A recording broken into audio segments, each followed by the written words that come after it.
کہنا یہی ہے کہ یہ جو پاکستان کی وزیر اعظم پاکستان کی ایز اے ڈپلومیٹک جیسچر، یہ جو ڈپلومیسی ہے مینگو ڈپلومیسی، اس کا بنیادی مقصد یہی ہے کہ پاکستان کیا ہے کہ جو سافٹ امیج ہے وہ دنیا میں اس تشخص کو اجاگر کرنا ہے، خیر سگالی کے جذبات کو فروغ دینا ہے، اور عوامی سطح پر جو روابط ہیں عالمی فیصلہ سازوں میں پاکستان کی جو زرعی مصنوعات ہیں ان کے بارے میں آگاہی پیدا کرنا بھی اس کا ایک اہم ترین مقصد ہے۔ اور رواں سال کی یہ جو مہم ہے یہ حالیہ برسوں میں وسیع سفارتی کاوش قرار دی جا رہی ہے، خاص طور پر اس اثنا میں جب پاکستان ایک ڈپلومیٹک لیڈنگ رول پلے کر رہا ہے امریکہ اور ایران کے درمیان، جہاں پر عالمی دنیا میں پاکستان کے لیڈران کو عزت کی نگاہ سے دیکھا جا رہا ہے، بلکہ لیڈران کو نہیں بلکہ پاکستان کے پرچم کو عزت کی نگاہ سے دیکھا جا رہا ہے، دا پیس جیسچر دیکھا جا رہا ہے۔ اسی اثنا میں اس ڈپلومیسی کا سامنے آنا ایز اے ڈپلومیٹک جیسچر، ایک خیر سگالی کے جذبے کو فروغ دینا، تو میرے خیال میں ایک بہترین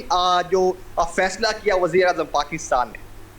اوکے، اس میں جیسے آپ نے بھی کہا کہ trade TDAP trade development authority of Pakistan کے لذیذ پھل کی تشہیر کرنا چاہ رہی ہے اور دوست ممالک کے ساتھ سفارتی اور برادرانہ تعلقات کو مزید بہتر اس کے تھرو بنانا چاہ رہی ہے، اس گفٹ کے تھرو۔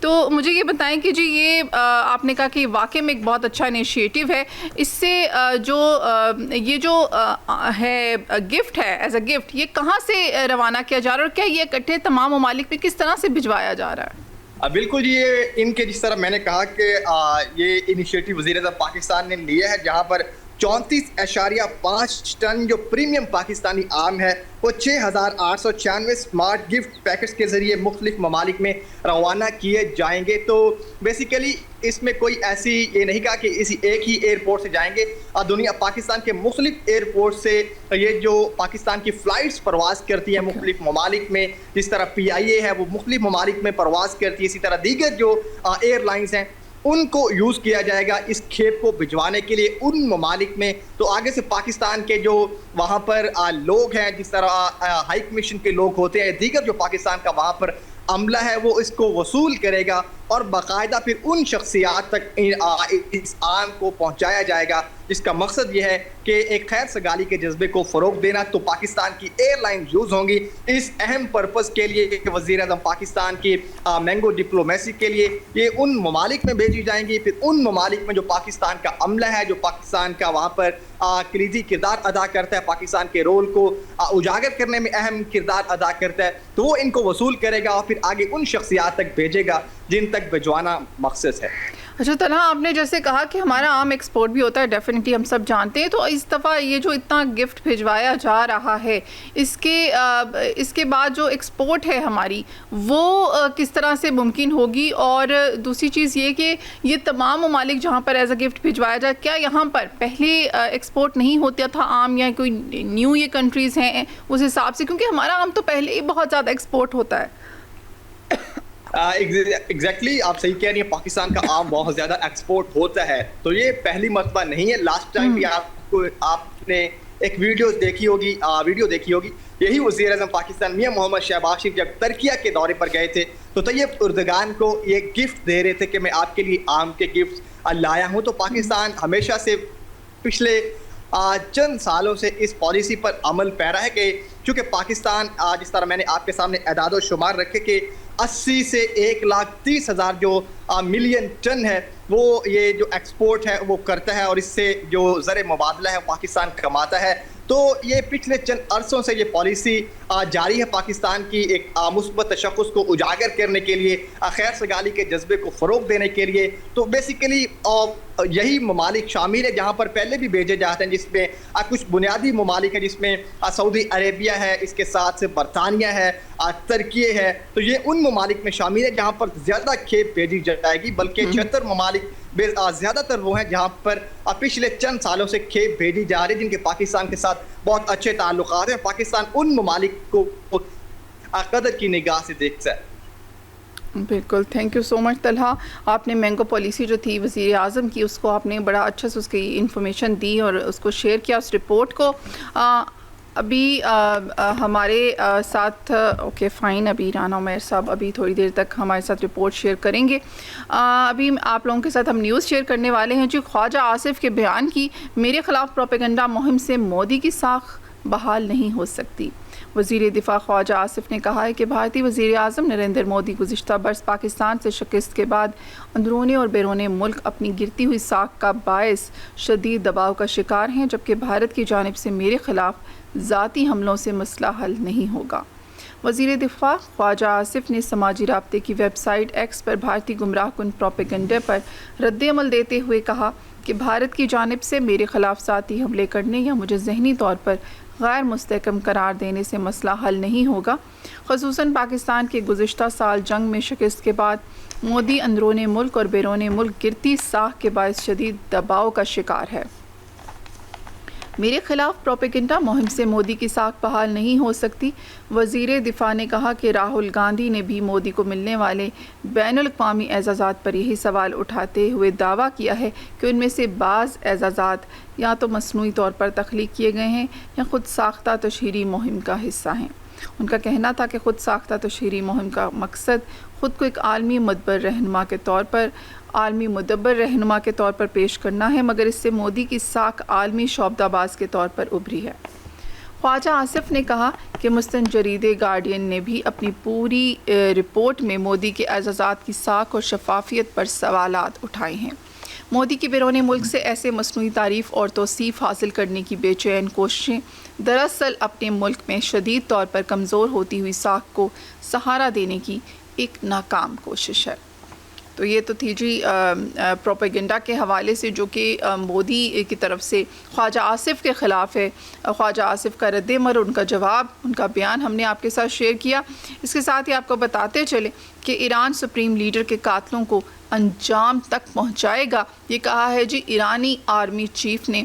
ایران کی فوج کے کمانڈر میجر جنرل امیر حاتمی نے کہا ہے کہ سپریم لیڈر کو شہید کرنے والوں کو یہ جان لینا چاہیے کہ ایرانی قوم اور مسلح افواج انہیں انجام تک پہنچانے سے ہرگز پیچھے نہیں ہٹیں گی اور ان سے حساب لیں گی.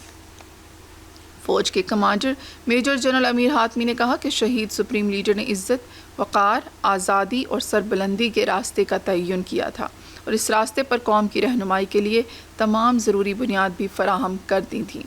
میجر جنرل امیر حاتمی نے نئے سپریم لیڈر سے ملاقات کا ذکر کرتے ہوئے کہا کہ جس دن مجھے اپنے لیڈر آیت اللہ مجتبیٰ خامنہ کی خدمت میں حاضری کا موقع ملا تو میں نے ان سے عرض کیا کہ جن لوگوں نے یہ جرم کیا ہے انہیں معلوم ہونا چاہیے کہ ایرانی قوم اور ہم سب ان سے اس کا حساب لیے بغیر نہیں چھوڑیں گے. ہینا پرویز بٹ کی سوشل میڈیا انفلوئنسر جو ہیں وہ زیر تنقید. والدین کو بچوں سے متعلق اہم مشورہ. پاکستان مسلم لیگ نون کی رہنما اور رکن Punjab assembly Hina Pervez but نے سوشل میڈیا انفلوئنسرز اور فیملی ولاگرز کے اثرات پر تشویش کا اظہار کرتے ہوئے والدین کو اپنے بچوں کی آن لائن سرگرمیوں پر نظر رکھنے کا مشورہ دیا ہے. انہوں نے والدین سے اپیل کی کہ وہ اپنے بچوں کی سوشل میڈیا سرگرمیوں پر توجہ دیں اور انہیں ایسے کانٹینٹ کریٹر سے دور رکھیں جن کے مواد کے بارے میں ان کے بقول بچوں کی اخلاقی اور سماجی تربیت پر منفی اثرات مرتب ہو سکتے ہیں. متعدد صارفین نے ان کے موقف کی حمایت کرتے ہوئے کہا کہ والدین کو واقع بچوں کے ڈیجیٹل استعمال پر نظر رکھنی چاہیے، جبکہ کچھ صارفین نے اس رائے سے اختلاف کرتے ہوئے موقف اختیار کیا کہ کسی بھی انفلوئنسر یا کانٹیکٹ کریٹر کو ہدف بنانے کی بجائے والدین کی رہنمائی اور بچوں کی مثبت تربیت پر زیادہ توجہ دی جانی چاہیے. ہمارے ہاں کا مسئلہ یہی ہے، میں سمجھتی ہوں کہ ہم لوگ بڑے وہ ہو جاتے ہیں، پرسنل ہو جاتے ہیں اور اس کو بہت زیادہ نیگیٹو وے میں لینا شروع کر دیتے ہیں.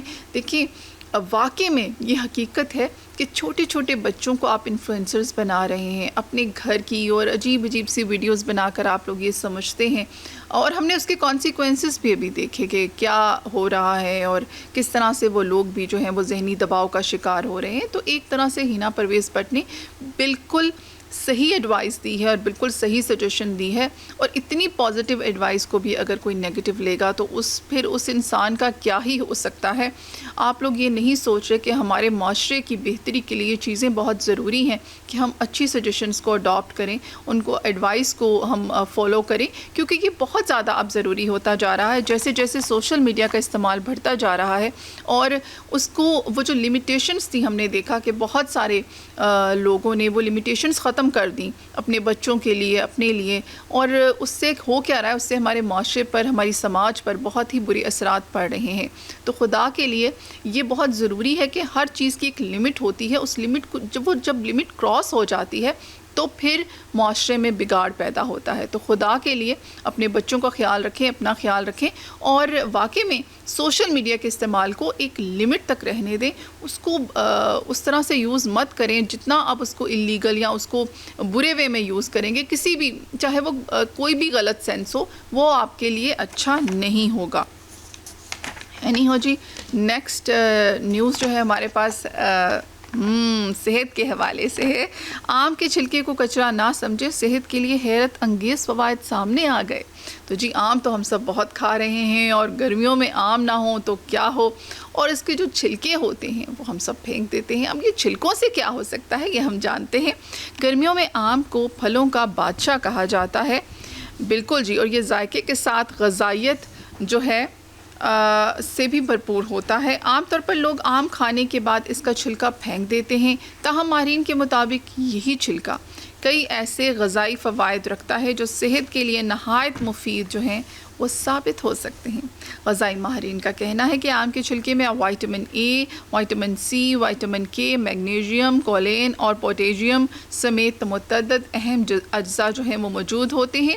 اس کے علاوہ اس میں اینٹی آکسیڈنٹس، کیروٹینائڈز اور پولی فینولز بھی پائے جاتے ہیں جو جسم کو نقصان پہنچانے والے فری ریڈیکلز کے اثرات کم کرنے اور دل کی بیماریوں سمیت بعض اقسام کے کینسر کے خطرات میں کمی لانے میں مددگار سمجھے جاتے ہیں۔ واو!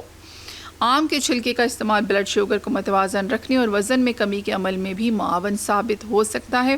ایک تحقیق میں یہ بھی بات سامنے آئی تھی کہ آم کے چھلکے میں موجود بعض قدرتی اجزاء خون میں شوگر کی سطح کو قابو میں رکھنے اور جسمانی وزن کم کرنے میں مدد دیتے ہیں۔ ماہرین کے مطابق آم کے چھلکے سے غذائیت سے بھرپور چائے بھی تیار کی جا سکتی ہے۔ کیا بات ہے! اس کے لیے چھلکے کو پانی میں ابال کر اس میں ذائقے کے لیے شہد یا لیموں کا رس شامل کیا جا سکتا ہے۔ یہ مشروب وائٹامنز اور اینٹی آکسیڈنٹ سے بھرپور ہونے کے باعث صحت کے لیے فائدہ مند سمجھا جاتا ہے۔ ماہرین کا کہنا ہے کہ آم کے چھلکے میں موجود اینٹی آکسیڈنٹس بڑھاپے کی رفتار سست کرنے میں بھی کردار ادا کر سکتے ہیں۔ ان کے مطابق یہ جسم کو مختلف بیماریوں سے بچانے میں معاون ہوتے ہیں، جس کے نتیجے میں عمر بڑھنے کے اثرات نسبتاً دیر سے ظاہر ہوتے ہیں۔ آم کے چھلکے کو استعمال کرنے کے کئی طریقے ہیں۔ اسے اچھی طرح دھو کر پھل کے ساتھ بھی کھایا جا سکتا ہے، جبکہ اگر براہ راست استعمال پسند نہ ہو تو اس کا اچار بھی تیار کیا جا سکتا ہے۔ اس مقصد کے لیے چھلکوں میں نمک اور مسالے شامل کر کے انہیں چند روز دھوپ میں رکھا جاتا ہے، جس کے بعد انہیں بطور اچار استعمال کیا جاتا ہے۔ میری طرح اور بہت سے لوگ سوچ رہے ہوں گے چھلکے کیسے کھائیں، اتنے موٹے موٹے چھلکے ہوتے ہیں، نہیں ہو اس کا اچار بنا لیں، کچھ بھی کرے، لیکن چھلکے کھائیں۔ آئی تھنک وہ جو کچا آم ہوتا ہے اس کو شاید اس کے چھلکے کو آپ یوز کر لیں، یا کسی طرح اس کو جیسے اس کا مشروب بتایا گیا اس طرح سے یوز کر لیں، لیکن یہ چھلکے واقعی میں بہت کارآمد ہے۔ جتنی ان کی خصوصیات بتائی گئی ہیں وہ نو ڈاؤٹ آپ دیکھیں کہ جی اس میں کتنے سارے وائٹامنس ہیں، وائٹامن اے، سی، کے، میگنیشیم، کولین اور پوٹیشیم، یہ اتنے اہم غذائی اجزاء ہیں جو اس میں موجود ہیں، تو اس سے آپ بھرپور فائدہ اٹھا سکتے ہیں، ٹھیک ہے۔ لیکن اس کو اٹھانے کے لیے، ان فائدوں کو اٹھانے کے لیے آپ کو تھوڑی سی محنت کرنی پڑے گی جی۔ نیکسٹ نیوز جی طیب اردوان کے حوالے سے ہے۔ ان کے بیان کے مطابق اسرائیل کو خطے کو دوبارہ جنگ کی آگ میں جھونکنے کی اجازت نہیں دی جا سکتی۔ اسرائیلی حکومت کو ہرگز یہ اجازت نہیں دی جانی چاہیے کہ وہ ہمارے خطے کو ایک بار پھر بارود اور خون کی بو میں جھونک دیں۔ ترکیہ کے صدارتی دفتر کے مطابق صدر رجب طیب اردوان نے خطے میں کشیدگی کم کرنے کے لیے اقدامات کی حمایت جاری کرنے کے عزم کا اظہار کیا ہے۔ ترک صدر نے کہا کہ ایران اور امریکہ کے درمیان اسلام آباد مفاہمتی یادداشت کے بعد دنیا نے سکون کا سانس لیا ہے۔ طیب اردوان نے کہا کہ ترکیہ اسرائیل کے اشتعال انگیز اقدامات پر بھی گہری نظر رکھے ہوئے ہے۔ جنگ کی عادی اسرائیلی حکومت کو ہرگز یہ اجازت نہیں دی جانی چاہیے کہ وہ ایک بار پھر پورے خطے کو بارود اور خون کی بو میں جھونک دے۔ تو یہ تو طیب اردوان کا جو تھا بیان آیا ہے جی، انہوں نے صاف صاف کہا ہے کہ اسرائیل کو خطے کو دوبارہ جنگ کی آگ میں جھونکنے کی اجازت نہیں دی جا سکتی، اور اس حوالے سے ترکیہ کے صدارتی دفتر کے مطابق صدر رجب طیب اردوان نے خطے میں کشیدگی کم کرنے کے اقدامات کی حمایت جو ہے وہ جاری رکھنے کے عزم کا بھی اظہار کیا ہے۔ جی، یورپ کا سب سے فعال آتش فشاں آپ کو بتاتے چلیں، ماؤنٹ اٹینا ایک بار پھر جاگ اٹھا، لاوے نے رات کو آسمان روشن کر دیا، اور آپ دیکھ سکتے ہیں جی یہ یورپ کا سب سے زیادہ وہ کہتے ہیں نا ورکنگ ایکٹیو یہ جو ہے یہ ہے والکینو ہے۔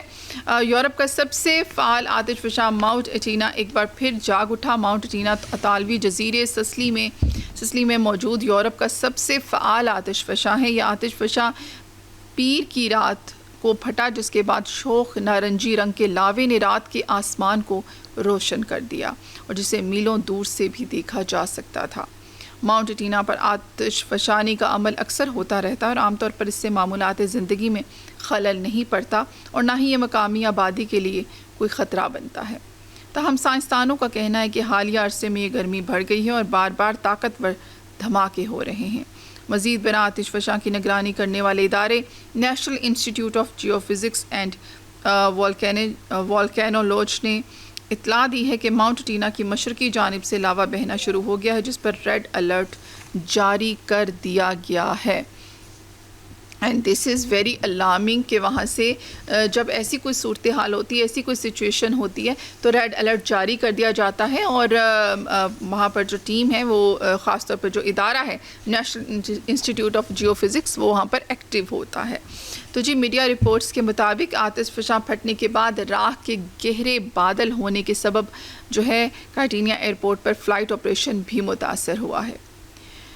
جی تو یہ تو تھی جی ہم نے آپ کے ساتھ شیئر کی والکینو، یورپ کا سب سے زیادہ ایکٹیو والکینو، اس کے حوالے سے خبر۔ اگر ہم اپنے ملک کی بات کریں تو یہاں پر جو والکینو ہے وہ مہنگائی کا ہے، جو پھٹتا ہی رہتا ہے اور بڑے بڑے دھماکے ہوتے رہتے ہیں۔ تو یہاں پر جی ابھی ملک میں آٹا جو ہے وہ مزید مہنگا ہو چکا ہے۔ 20 کلو آٹے کے تھیلے کی زیادہ سے زیادہ قیمت 2900 روپیز تک پہنچ گئی۔ ملک میں آٹے کی قیمتوں میں مزید اضافہ ہوگا۔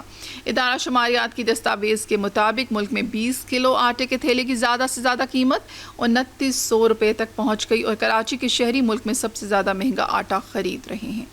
ادارہ شماریات کے مطابق کراچی میں 20 کلو آٹے کے تھیلے کی قیمت 2900 روپے تک ہے۔ اسلام آباد، کوئٹہ اور خزدار میں 20 کلو آٹے کی تھیلے کی قیمت 2800 روپے، جبکہ پشاور میں 20 کلو آٹے کے تھیلے کی قیمت 2750 روپے تک پہنچ گئی۔ ادارہ شماریات کا کہنا ہے کہ راولپنڈی میں 20 کلو آٹے کے تھیلے کی قیمت 2747 روپیز، حیدرآباد میں 2740 روپیز تک، اور بنو میں 20 کلو کے آٹے کے تھیلے کی قیمت 2700 روپیز تک جو ہے وہ پہنچ چکی ہے۔ ادارہ شماریات کے مطابق سکھر میں 20 کلو آٹے کے تھیلے کی قیمت 2560، لاڑکانہ میں 2500 روپیز تک، ملتان میں 2420 روپیز، گجرانوالہ اور بہاولپور میں 2400، اور جبکہ سیالکوٹ میں 20 کلو آٹے کے تھیلے کی قیمت 2333 روپیز، فیصل آباد میں 2300 روپیز تک ہو گئی ہے۔ ادارہ شماریات نے بتایا کہ لاہور میں 20 کلو آٹے کے تھیلے کی قیمت 2250 روپیز تک، اور سرگودا میں 20 کلو آٹے کے تھیلے کی قیمت 2240 روپیز تک ہے۔ تو جی آپ دیکھ سکتے ہیں کہ مہنگائی جو ہے وہ رکنے کا نام نہیں لیتی ہمارے ہاں۔ اس کو روکنے کی کوشش کیسے کریں، آئے سب مل کر سوچتے ہیں۔ ابھی ٹائم ہوتا ہے ایک چھوٹی سی نیوز بریک کا، اسٹے ٹیون، ملتے ہیں بریک کے بعد۔ ویلکم بیک، ہم آ چکے ہیں واپس، اور ہمارے ساتھ ابھی موجود ہیں زوم پہ کوکب فرشوری، تجزیہ کار ہیں، جرنلسٹ ہیں۔ آج ان سے ہم جانیں گے ایران کے حوالے سے اور اس جو آبنائے ہرمز ہے اس کے حوالے سے جو بھی اب نیو وارننگز دی جا رہی ہیں ایران کی طرف سے۔ کوکب صاحب، ایران کے سابق سپریم لیڈر علی خامنہ ای کی نماز جنازہ جو ہے وہ بھی ادا کر دی گئی ہے، تو کیا کہیں گے ان تمام وہ جو سیکیورٹی کے حوالے سے؟ سب سے پہلے آپ سے پوچھیں گے گے جو بھی اقدامات کیے گئے، تو کیا کہیں گے آپ؟ دیکھیے بہت ہی اہم ظاہر ہے یہ ایک اجتماع تھا، کیونکہ اتنا بڑا شاید دنیا کی تاریخ میں بالکل اتنے بڑے اجتماعات بہت کم ہی ہوئے ہوں، اتنا بڑا اجتماع تھا یہ، اور اس کی حساسیت اس لحاظ سے بہت زیادہ تھی کہ سیکیورٹی کے خدشات بہت زیادہ موجود تھے۔ اس سے پہلے جو بڑے بڑے اجتماعات ہوئے ان میں اس لحاظ سے تو سیکیورٹی کے خدشات ہوتے تھے کہ کوئی اندرونی طور پر حملہ نہ ہو جائے، کسی بیرونی حملے کا امکان تقریباً ناممکن ہوتا تھا، کیونکہ ظاہر ہے ہر ملک کی ایک سوورینٹی ہوتی ہے، اس کی ایک جو اپنے ملک کے اندر اس کی حاکمیت ہوتی ہے، اس کی جو سرحدی جو اس کی حاکمیت ہے اس کو لوگ اس کے حق کو مانتے ہیں۔ لیکن اس بار ایسا لگ رہا تھا کہ جیسے ایران کو اندرونی اور بیرونی دونوں خطرات ہیں، کیونکہ ظاہر ہے اب سے چند ماہ قبل ہی ایران پر باقاعدہ طور پر حملہ ہوا تھا، تو اگر اتنے بڑے مجمع کو، اور پھر ظاہر ہے اتنا ہائی پروفائل، اس میں جو ایران کی عوام تھی اس کی تو شرکت ظاہر تھی ہی تھی، لیکن بیرونی دنیا سے جس طرح سے لوگ وہاں پر جمع ہوئے، سربراہان مملکت کی سطح کے لوگ وہاں پر تھے، تو اس لحاظ سے اس کی اہمیت بہت زیادہ اہمیت تھی۔ تو ایران یقینی طور پر ایران نے اس اتنے بڑے اجتماع کو، جو کہ اتنے حساس نوعیت کا معاملہ تھا، سیکیورٹی کے خدشات اپنی جگہ موجود تھے، اس سے خوش اسلوبی سے نمٹ لیا ہے۔ تو یقینی طور پر یہ اس وقت دنیا نے ایک سکھ کا سانس لیا کہ کوئی ناخوشگوار واقعہ پیش نہیں آیا۔ بالکل ایسے ہی ہے۔ اچھا، اس کے علاوہ جو آپ نے ہارمز میں غیر ملکی فوجی موجودگی ناقابل قبول ہے، ایران کی طرف سے یہ سخت وارننگ دی جا چکی ہے، اس حوالے سے کیا کہیں گے؟ دیکھیے ایران کی اسٹیٹڈ پوزیشن ہے اور وہ اس میں دن بدن سختی آتی جا رہی ہے، اور ایران اپنے اس موقف پر بہت سختی سے کاربند ہے، ڈٹا ہوا ہے، اور یہ محض زبانی جمع خرچ نہیں ہے بلکہ ایران نے اس کے لیے عملی اقدامات بھی کیے ہیں۔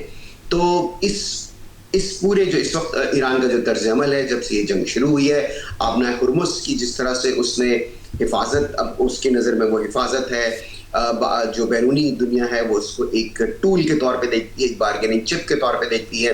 ایران کا یہ کہنا ہے کہ چونکہ اس پر اس طرح سے حملہ کیا گیا اس لیے اس کا حق ہے، اور آبنہ ہرمز پر سب سے زیادہ اس کا امان کا حق ہے۔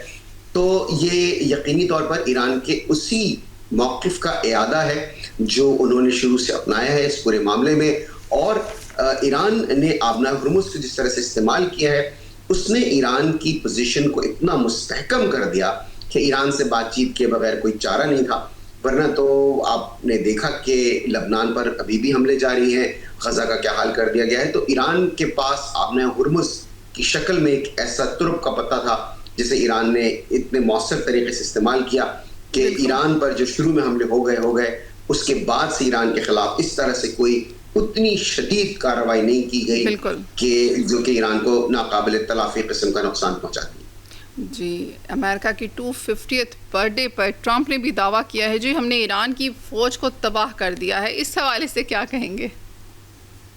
جی اگین صدر ٹرمپ کے معاملے میں بھی وہی بات کہ وہ اپنی اسی پوزیشن کا اعادہ کر رہے ہیں جو انہوں نے شروع سے لی ہوئی تھی، یہ جنگ شروع ہونے کے فوری بعد، کہ انہوں نے ایران کی نیوی کو، ایران کی ایئر فورس کو تباہ کر دیا، ایران کی ٹاپ ٹیئر جو لیڈرشپ ہے اس کو انہوں نے اڑا دیا۔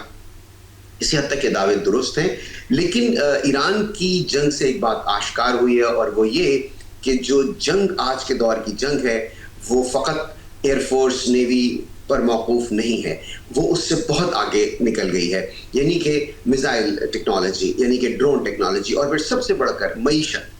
دیکھیے جب بھی ہم ماضی میں ایران کی جنگ سے پہلے جب بھی ہم بات کرتے تھے تو ہم کسی بھی ملک کی دفاعی صلاحیت کو جو اس کا جانچنے کا پیمانہ تھا وہ اس کی فوجی صلاحیت تھی، کہ وہ کس حد تک اپنی فوجی صلاحیت کو بروئے کار لاتے ہوئے اپنا دفاع کر سکتا ہے یا اپنے حریف کو زخم پہنچا سکتا ہے، نقصان پہنچا سکتا ہے۔ اس میں معیشت کا پہلو اس حد تک تو ضرور ہوتا تھا کہ وہ اپنی ملٹری کیپیبلٹیز کو سسٹین کرنے کے لیے اس کے پاس کتنا سرمایہ ہے، کیا اس کے پاس اتنا سرمایہ ہے کہ وہ اپنی جو فوج ہے اسے برقرار رکھ سکے گا، اپنی جو اس کی اسلحہ سازی ہے اسے برقرار رکھ سکے گا۔ مثلا یہ کہ سوویت یونین کا جیسے معاملہ تھا کہ وہ اسے نہیں برقرار رکھ سکے، لیکن اپنی صلاحیتوں کو، اپنی فوجی صلاحیتوں کو استعمال کرتے ہوئے دنیا کی معیشت کو تقریباً مفلوج کر دینا، اس کے بارے میں دنیا نے اس سے پہلے نہیں سوچا تھا۔ اگر سوچا بھی تھا تو عملی طور پر نہیں دیکھا تھا، کیونکہ اس سے پہلے جو جنگیں ہوئی ہیں، مثلا کہ افغانستان کے خلاف، ویتنام کے خلاف، عراق کے خلاف،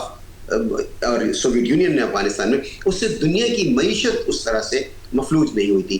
اس جنگ نے پہلی مرتبہ اس بات کو آشکار کیا ہے. تو اب یہ ہم کہہ سکتے ہیں بجا طور پہ کہ جنگیں فوجوں تک پہ موقوف نہیں ہے. فقط فوجی فیکٹر نہیں ہے بلکہ جنگ میں معیشت ایک بہت بڑا فیکٹر ابھر کر سامنے آیا. جو اس میں وہ ساتھ میں وینزویلا کو بھی گھسیٹ رہا ہے. وہ کہہ رہا ہے جی وینزویلا کا حال دیکھیں اور عمران کا حال دیکھیں, ہم نے مکمل طور پر ان کی فوجوں کو تباہ کر دیا. کیا کہیں گے اس حوالے سے؟ دیکھیے وینزویلا کو تو کبھی دنیا ایک بڑی فوجی قوت کے طور پر تو دیکھتی ہی نہیں تھی. وینزویلا یقینی طور پر ایک آئل کے طور پہ کہ ان کے پاس تیل کے ذخائر ہیں, ان کی جو واحد وجہ شہرت وہ یہی تھی. اور پھر یہ کہ ان کے امریکہ سے تعلقات ہمیشہ کشیدہ رہے, ایک مخاصمت کسی کیفیت تھی. اس سے قبل بھی ہیوگو شاویز جو تھے ان کے صدر وینزویلا کے, اس سے قبل وہ تو بہت زیادہ ووکل تھے, وہ بہت زیادہ امریکہ کے خلاف بات کرتے تھے. تو اب جو موجودہ صدر ہے یہ مڈورو, ان کے وہ اس وقت موجود نہیں ہے لیکن ظاہر ان کو لے آیا گیا امریکہ گرفتار کر کے, وہ بھی امریکہ کے خلاف بات کرتے تھے. لیکن اس حد تک تو ضرور تھا, مگر وینزویلا کبھی بھی ایک فوجی طاقت کے طور پر اس کا تشخص نہیں تھا. تو جس طرح سے ان کے صدر کو وہاں سے اغوا کر کے یا گرفتار کر کے, جیسا کہ امریکن نہیں, ان کا بیان کا مقصد یہ تھا کہ ہم نے ایران کی تو فوج مکمل طور پر تباہ کر دی, آپ ایران کا حال دیکھ لیں, وینزویلا کا حال دیکھ لیں, دونوں ختم ہو گئے. تو اس حوالے سے کیا کہیں گے؟ دیکھیے موازنہ بالکل تھوڑا سا دشوار ہوگا دونوں کا, کیونکہ جس طرح سے وینزویلا کے صدر کے ساتھ کیا گیا, ظاہر ہے ایران کی قیادت کو بھی ختم کر دیا گیا, ان کی ٹاپ ٹیئر لیڈرشپ کو ایلیمینیٹ تو کیا گیا, لیکن طریقہ کار مختلف تھا. پھر اس کے بعد جس طرح سے ایران کی طرف سے رد عمل آیا اور وینزویلا کی طرف سے, اس میں زمین آسمان کا فرق ہے. وینزویلا ظاہر ہے آج بھی اپنے دفاع میں اس طرح سے نہیں کھڑا, اور پھر وہاں پر ایک امریکہ فرینڈلی, واشنگٹن فرینڈلی حکومت اس وقت وہاں موجود ہے, جبکہ تہران میں جو پہلے حکومت تھی اس سے زیادہ مطلب آپ یہ سمجھ لیجئے کہ واشنگٹن مخالف حکومت وہاں موجود ہے. تو اس لحاظ سے دونوں کا موازنہ میرا نہیں خیال ہے کہ ایپل ٹو ایپل کمپیریزن ہوگا. اوکے, اچھا رشیا نے بھی اپنی اسٹیٹمنٹ دی ہے جی. ان کا کہنا ہے کہ ایران کا جوہری ہتھیار تو آبنائے ہرمز ہے اور ہم ان کے ساتھ تعاون جو ہے وہ جاری رکھیں گے. اس حوالے سے کیا کہیں گے؟ رشیا کو آپ اس اسٹیٹمنٹ میں کس طرح سے دیکھتے ہیں؟ رشیا دیکھیے ایک اہم پلیئر ہے. رشیا ظاہر ہے کہ اس طرح کی سپر پاور نہیں ہے جیسے کہ سوویت یونین تھا جب کولڈ وار چل رہی تھی اس وقت, لیکن اس کے باوجود رشیا ایک بہت اہم پلیئر ہے. اور ابھی یوکرین کی وار آپ دیکھ رہی ہیں کہ نیٹو کا سمٹ ہونے جا رہا ہے ٹرکی میں, تو صدر ٹرمپ وہاں جا رہے ہیں, تو ظاہر ہے اس میں سب سے بڑا معاملہ جو ہے وہ رشیا کا ہی ہے, یوکرین کا ہی ہے. تو یوکرین کے معاملے پر پہلے ہی رشیا اور امریکہ کے درمیان جو ہے وہ اچھی خاصی اس معاملے میں تناؤ ہے. پھر جو ایران کا معاملہ ہوا اس میں جو امریکہ کے وزیر دفاع جو کہ اب وزیر جنگ کہلاتے ہیں, انہوں نے کھل کر رشیا کے پر تنقید کی. تو رشیا کا ایک رول ہے ایک پاور کے طور پر, سپر پاور نہ بھی کہیں لیکن ایک دنیا کی طاقت یقینی طور پر ہے. اور پھر تیل کے معاملے میں وہ تیل پروڈیوس کرنے والے بڑے ممالک میں ان کا شمار ہوتا ہے. بہت حد تک دار و مدار دنیا ان کی جو عالمی منڈی ہے تیل کی, اس میں ان کی جو طرف سے پیداوار ہے اس پہ ہوتا ہے. تو ایران کی طرف سے اگر وہ ایران کا کھل کر اس طرح سے ایران کی تائید کر رہے ہیں تو یہ یقیناً ایران کے لیے خوش آئند بات ہے کہ وہ جو انٹرنیشنل کمیونٹی ہے اس میں وہ تنہائی کا شکار نہیں ہے. اوکے, اچھا ایران کا جو بیان آیا ہے اباؤٹ چائنا کہ چائنا سمیت دیگر دوست ممالک کے لیے آبنائے ہرمز پر خصوصی سہولتیں جو ہیں وہ فراہم کی جائیں گی, اس حوالے سے کیا کہیں گے؟ دیکھیے اس معاملے میں ایران نے بہت زیادہ سمجھنے کے ایک اس نے سمجھداری کا ثبوت دیا ہے کہ انہوں نے شروع سے چائنا کو اس معاملے سے بالکل الگ رکھا. اور آپ کے علم میں ہے کہ جس وقت اپنی پیک پہ تھی یہ جنگ اور آبنائے ہرمز کا معاملہ بالکل چوک کر کے رکھ دیا تھا ایران نے, اس وقت بھی چائنا وہ واحد ملک تھا سمجھیں کہ جس کو راہداری مکمل طور پر تو نہیں لیکن بہت حد تک اس کو یہ سہولت حاصل تھی. اور اب اسی بات کا اعادہ کیا ہے ایران نے کہ چائنا کے ساتھ ان کے معاملات رہیں گے. اگین چین اور روس تو ایسے ممالک ہیں جو کبھی بھی ایران جن سے بگاڑنا نہیں چاہے گا, کیونکہ اگر اس کی ابھی بھی دیکھیے اس وقت مذاکرات تو یقینی طور پر چل رہے ہیں, ایک MOU پر بھی دستخط ہو گئے ہیں, 60 دن کی بات ہوئی ہے کہ ایک باقاعدہ طور پر معاہدہ بھی ہو جائے گا, لیکن جو اعتماد کا فقدان ہے وہ بدستور برقرار ہے. میں نہیں سمجھتا کہ آج تہران اور واشنگٹن ایک دوسرے پر اس سے زیادہ اعتماد کرتے ہیں جتنا اس جنگ کے شروع ہونے سے پہلے کرتے تھے.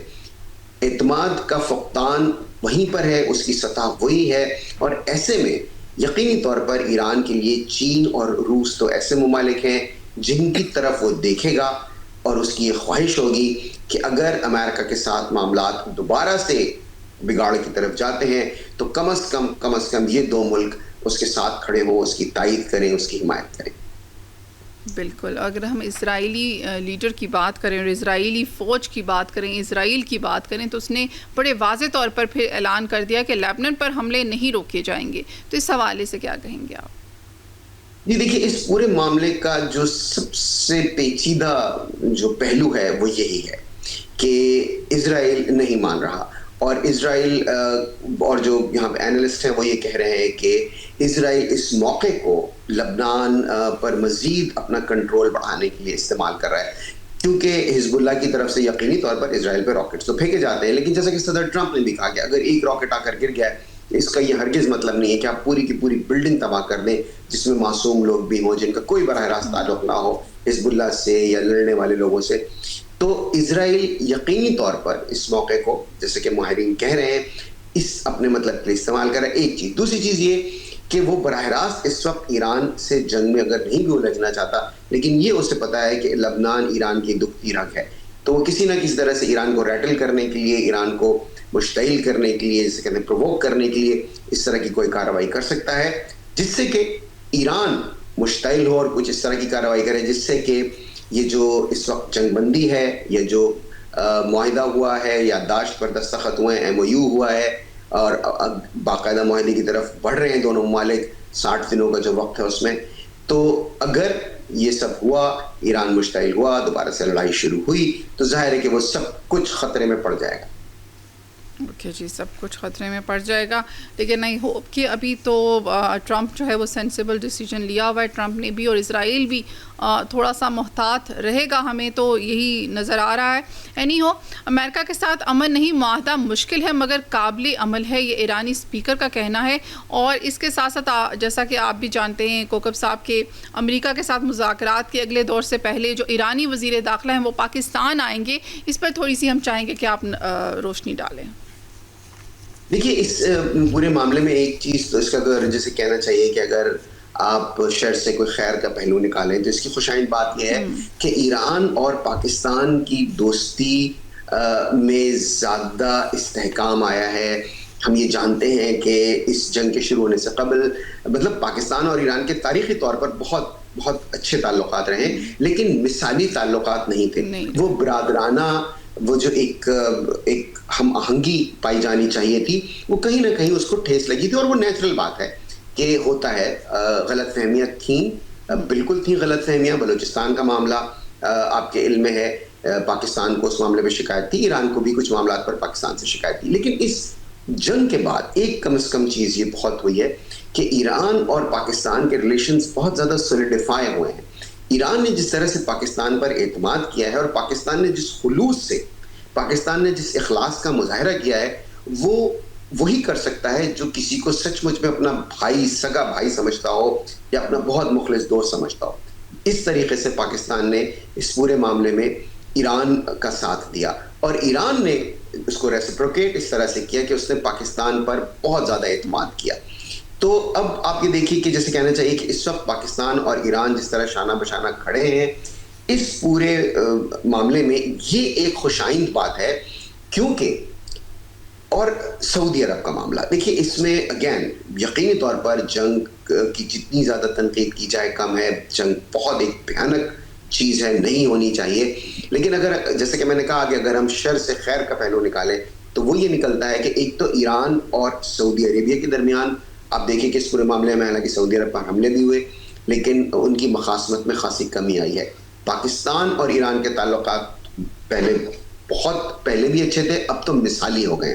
اور اگر ایران, پاکستان اور سعودی عربیہ تینوں مل کر امن کے لیے کام کریں کہ اور اس بات کا اعادہ ہو کہ کوئی کسی کی پراکسی نہ بنے گا، نہ بننے دے گا، نہ ایسے گروپس کو سپورٹ کیا جائے گا.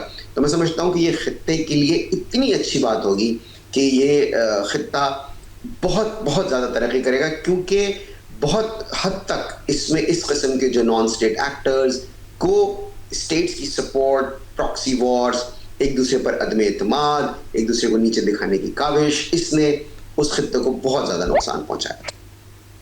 اوکے، بالکل ایسے ہی ہے.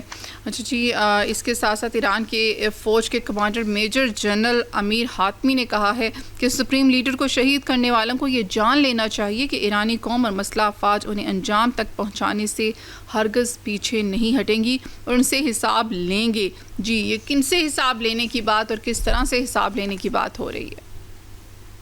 دیکھیے، ظاہر ہے وہ تو اسی حملے میں ہلاک ہوئے جو کہ امریکہ کی طرف سے کیا گیا تھا. تو اب اس پہ تو اب چونکہ اب اس وقت بات چیت بھی انہی سے چل رہی ہے، کافی حد تک اس بات کو ایک پبلک سینٹیمنٹ کو کیٹر کرنے کے لیے آپ کہہ سکتے ہیں کہ اس طرح کا بیان دیا گیا ہے، جو کہ ظاہر بالکل اس کی توقع ہے. یہ بات خیر متوقع نہیں ہے کہ اس معاملے کو ایران زندہ رکھے گا اور کو اس بات کو بار بار اجاگر کرے گا کہ ان کے سپریم لیڈر پر اس طرح سے حملہ کیا گیا، ان کے ملک پر اس طرح سے حملہ کیا گیا. وہ کوئی موقع جانے نہیں دیں گے، ابھی تک انہیں نہیں دیا. وہ جو اسکول کی بچیوں کی ہلاکت کا معاملہ تھا اس کو بھی، ایران پر حملے کو بھی، ان کے سپریم لیڈر کے معاملے کو. تو ایران اس معاملے میں جو ان کی پبلک ریلیشننگ ہے وہ اس کو یقینی طور پر اس معاملے کو اجاگر کرتے رہیں گے. اس میں کوئی غیر متوقع بات نہیں ہے. تھینک یو سو مچ کوکب صاحب، بہت اچھے سے آپ نے انالیسس کیا ہمیشہ کی طرح. ایز اے جرنلسٹ آپ اپنی ڈیوٹی ہمیشہ بہت اچھے سے نبھاتے ہیں. اس کے ساتھ ہی ٹائم ہوتا ہے ایک چھوٹی سی بریک کا. اسٹے ٹیون، ملتے ہیں after the break. Welcome back. Telecom bill سے ذاتی زمین اور جائیداد پر زبردستی قبضہ نہیں ہوگا، یہ کہا ہے شزا فاطمہ نے. وفاقی وزیر برائے آئی ٹی اور ٹیلی کام شزا فاطمہ خواجہ نے کہا ہے کہ اتفاق رائے کے ساتھ قانون سازی کی جا رہی ہے. ٹیلی کام بل سے کسی کی ذاتی زمین اور جائیداد پر زبردستی قبضہ نہیں ہوگا. وفاقی وزیر قانون اعظم نذیر تارڑ کے ہمراہ پریس کانفرنس کرتے ہوئے وفاقی وزیر شزا فاطمہ خواجہ نے کہا کہ ٹیلی کام بل پر عوام اور پارلیمان کو آگاہ کرنا انتہائی ضروری تھا. ٹیلی کام کا پرانا کام جو ہے، قانون جو ہے وہ موجودہ دور کی ضروریات سے مطابقت نہیں رکھتا. بل کا مقصد وزیر اعظم کے ویژن کے مطابق انٹرنیٹ کی فراہمی کو بہتر بنانا ہے. انہوں نے کہا کہ بطور آئی ٹی منسٹر میری یہ ذمہ داری ہے کہ تیز ترین انٹرنیٹ کی فراہمی کو ممکن بنایا جائے. آئی ٹی بل 6 مہینے تک قومی اسمبلی میں پڑا رہا. بل کو سینٹ سے کمیٹی میں بھیج کر روکا گیا، جو کہ جمہوریت کا حسن ہے. ان کا کہنا تھا کہ قومی اسمبلی سے بل 6 ترامیم کے ساتھ منظور ہوا. بل بنیادی طور پر ان ہاؤسنگ سوسائٹیز کے حوالے سے تھا جو معاہدے کر کے پھر جاتی ہیں. شہری انٹرنیٹ کے لیے اپنی ذاتی پراپرٹی نہیں دینا چاہتا تو یہ اس کا قانونی حق ہے. شزا فاطمہ خواجہ نے کہا کہ بل کو لے کر میرے اور سیکرٹری آئی ٹی کے خلاف بلا وجہ میڈیا میں واویلا مچایا گیا. وزیر اعظم سے کہا کہ بل کے حوالے سے لگائے گئے الزامات کی انکوائری کروائی جائے. وفاقی وزیر کا کہنا تھا کہ ہم اپنے خلاف لگائے گئے مالی الزامات پر قانونی کارروائی کا پورا حق رکھتے ہیں. نجی پراپرٹی سے متعلق کیٹیگریز طے کی جائیں گی. نئے ٹیلی کام بل کا مقصد ملک میں تیز رفتار انٹرنیٹ کی فراہمی ہے. جی السلام علیکم انجم، مجھے سن سک رہی ہیں؟ جی اب ہمیں آپ کی آواز آ رہی ہے. ہم کافی دیر سے آپ کو کال کر رہے تھے. جی انجم، تو آج کن کے ستاروں کا کیا حال لے کر آئی ہیں اور بڑی دور بیٹھی ہیں جی، وہاں سے بتائیں. اور وہاں کا ویدر کیسا ہے ویدر امریکہ کا؟ ویدر دیکھیں، یہاں پہ مختلف اسٹیٹس کا مختلف ویدر ہے. جہاں میں ہوں یہاں پہ ڈے ٹائم میں تو 14 سے لے کے تو انجم آپ کی آواز تھوڑی سی کم آ رہی ہے، بالکل کم آ رہی ہے. ابھی دیکھیں ٹھیک ہوئی ہے آواز؟ تھوڑا سا لاؤڈ آپ تھوڑا. ہاں ایکچولی یہاں پہ رات کا ٹائم چل رہا ہے تو اب آ رہی ہے آپ کو میری آواز؟ جی. اچھا، امریکہ میں کون سی اسٹیٹ میں موجود ہیں ابھی آپ؟ میں اس کیلیفورنیا میں ہوں، اور کیلیفورنیا میں رات کے اس ٹائم پہ ٹھیک 10:32 ہو رہے ہیں. اچھا، تو ویدر کیسا ہے؟ ویدر جی بہت پلیزنٹ ہے. ڈے ٹائم میں گرمی ہو جاتی ہے فل، اور مارننگ میں جو ہے کلاؤڈی ہوتا ہے. اور سنی بھی ہوتا ہے، اور یہاں کی دھوپ ایسی ہے کہ آپ کو کالا سیاہ کر دیتی ہے، بالکل ٹین کر دیتی ہے. اینڈ پاکستان میں تو ماشاءاللہ ویسے ہی ہم لوگ بہت زیادہ خوبصورت ہو جاتے ہیں، تو یہ ایسا چل رہا ہے. جی اچھا، پہلے یورپین کنٹریز میں یا یہ یو ایس اے میں اتنی زیادہ گرمی نہیں پڑتی تھی سمرز میں، اب جی تو جی وہاں بھی ہاں بہت زیادہ جی. گرمی پڑتی ہے. کلائمیٹ کے حوالے سے ستارے کیا کہتے ہیں، کیا اس کے حوالے سے آپ کہیں گی یہ چینج کیوں آ ستارے رہا ہے اور کس دیکھیں، طرف کو لے کر جا رہا ہے؟ یہ ایکچولی دیکھیں یہ کلائمیٹ چینج ہو رہا ہے نا پوری ورلڈ جسے کہتے ہیں. تو گلوبلی افیکٹ ہے. ہاں جی، اس کے اندر یورپ میں کبھی اتنی گرمی نہیں پڑی تھی، وہاں پہ 40 ٹیمپریچر چلا گیا. وہ لوگ اے سی اور یہ فین وغیرہ کے عادی نہیں تھے وہ لوگ نا. تو ایک تو یہ کہ ویدر ڈیفینیٹ یہ سارا ہمارا اس کے ساتھ چل رہا ہے سسٹم، کہ یہ جو ہمارے پلانیٹری پوزیشن ہے، زمین چینج ہو رہی ہے، ہر چیز جو ہے نا وہ آہستہ آہستہ اس طرف کو چل رہی ہے کہ ایک نیا جیسے کہتے ہیں سمت، نئی ڈائریکشن جیسے بن رہی ہے. تو آپ یہ کیوں کہہ سکتے ہیں. جی اوکے فائن. اچھا، تو کیا کہتے ہیں ستارے، آج کیا بتانے والی ہیں؟ ستارے تو ٹھیک ہے. ایک تو ویدر اگر فورکاسٹ کو آپ دیکھتے ہیں تو یہ اس میں آپ کو پتہ چلے گا کہ وہ تو میں نے آپ کو بتایا ہے کہ یہ ارتھ کوئک آنا، یہ سب کچھ جو ہے نا یہ مطلب بہت زیادہ سیٹرن اور جوپیٹر اور مارس یہ آپس میں ایک دوسرے کے اوپر ان کی نظریں ہیں، تو جس کی وجہ سے یہ چل رہا ہے. اور ارتھ کوئک آیا ہے بہت بڑا، یہ جو وینیزویلا میں آیا نا. تو اسی طرح اب جو اگر نیچر جسے کہتے ہیں نا اس پہ تو یہ سارا کچھ ہے. ابھی فلڈ وغیرہ بارشیں بہت زیادہ سائن بن رہے ہیں، چونکہ آپ کو پتہ یہ موسم مہینہ بھی اس کا ہے بارشوں کا. تو یہ سارا اس طرح ہے. لیکن پلانیٹری پوزیشن یہ ہے کہ کچھ چیزیں بہتری ہوں گی. مرکری ریٹروگریڈ چل رہا ہے جس کی وجہ سے لوگوں میں لڑائی جھگڑے، بڑی مصیبتیں اور لوگوں کے پروجیکٹ رک رہے ہوں گے. اسپیسیفکلی کہ جب وہ رائٹنگ کے جو ہے نا جس میں کانٹریکٹ جو ہیں وہ لوگوں کے خراب ہو رہے ہوں گے. اور مطلب آئی مین کہ وہ بزنس جو وینچر کر رہے ہیں یا بزنس مین ہیں ان کو تھوڑی ٹربلز دیکھنے کے آئیں گے، لیکن اس منتھ کے اینڈ تک لوگوں کے لیے بہتری کے اثرات بھی بن جائیں گے. یہ ایسا کچھ ہے.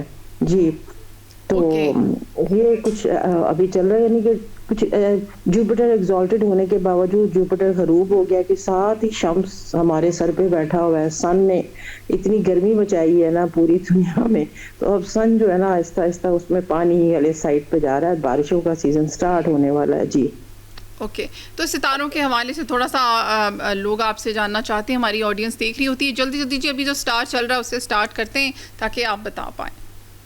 ابھی تو جمنائی چل رہا ہے، اور جمنائی کو کافی 2 دن تو جمنائی کے بہت اچھے ہیں یہ جو آج کل میں. اینڈ اگلے جو یہ 7 اور 8 جولائی جسے وہ تو بہت اچھا چل رہا ہے. آگے آگے جو اس کے بعد کینسرین کی طرف چلتے ہیں. کینسرین کا بھی اچھا وقت چل رہا ہے. کینسرین کو تھوڑا سا ڈاؤٹ ہے کہ موٹے نہ ہو رہے ہوں، تھوڑے سے جسے کہتے ہیں بلکی سے. اور آگے جائیں تو پھر ہم دیکھتے ہیں لیو کے لیے بھی اچھا ٹائم سٹارٹ ہونے والا ہے، کیونکہ لیو کے لوگوں نے کافی ان کی ٹربل دیکھ رہے ہیں. ان کا 8th ہاؤس وہ جیسے کہتے ہیں آکوپائڈ ہے، اور اب اس کے بعد ان کو ریلیف ملنے کے چانسز بن رہے ہیں. پھر اس کے بعد ہم آگے چلتے ہیں، دیکھتے ہیں ورگوئن مرکری خراب ہوا ہے، پیٹ خراب ہوں گے لوگوں کی، تھوڑی سی ٹربل میں ہوں گے، لیکن آگے چل کے ٹھیک ہو جائے گا. اینڈ اس کے بعد نیکسٹ آ جاتا ہے لیبرین جو ہیں وہ بھی ٹھیک ہیں، لیکن تھوڑا سا وہ بھی کوئی اتنے زیادہ ٹھیک نہیں ہے. وہ ٹریولنگ وغیرہ ان کی زیادہ ہو رہی ہوگی آج کل. آگے چلتے ہیں اسکارپین بہتر ہے، لیکن اسکارپین کو بڑا کیئرفل رہنا ہوگا. آگے جو ہے سپٹمبر اکتوبر جو ہے تھوڑا سا ان کو تھوڑا ہیوی ہو جائے گا. اس کے بعد نیکسٹ چلتے ہیں سیجیٹیریس کی طرف. سیجیٹیریس کوائٹ ویل، بٹ نا ان کو بھی تھوڑی سے ایشوز ہیں ان دنوں. وہ کافی جو اولڈ ایج ہیں وہ بیمار ہو سکتے ہیں یا ان کے کام رک سکتے ہیں. پھر نیکسٹ ہم چلتے ہیں تو وہ ہم پہنچتے ہیں تو اس کے ساتھ ساتھ اور کون سے سٹارز رہ گئے ہیں وہ کائنڈلی اگر کچھ آپ اس حوالے سے کچھ بتانا چاہتی ہیں تو.